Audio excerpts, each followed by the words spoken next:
இதமான இதயமுள்ள தூயவனே, எங்கள் பதமான உயிர்களை ஒளிமயமாக்கு. எங்கள் பதமான உயிர்களை ஒளிமயமாக்கு.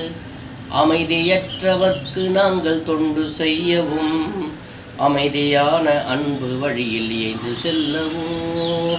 இதமான இதயமுள்ள தூயவனே, எங்கள் பதமான உயிர்களை ஒளிமயமாக்கு.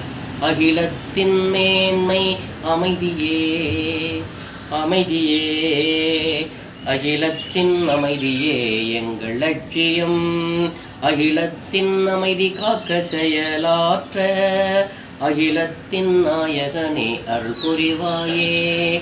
அகிலத்தின் நாயகனே அருள் புரிவாயே. இதமான இதயமுள்ள தூயவனே, எங்கள் பதமான உயிர்களை ஒளிமயமாக்கு. எங்கள் பதமான உயிர்களை ஒளிமயமாக்கு. இந்திய செஞ்சிலுவை சங்கத்திற்காக 94 எழுதப்பட்ட செஞ்சிலுவை பாடல். இது சென்னை வானொலியிலேயே ஒளிபரப்பப்பட்டது சிறுவர் சோலை நிகழ்ச்சியில்.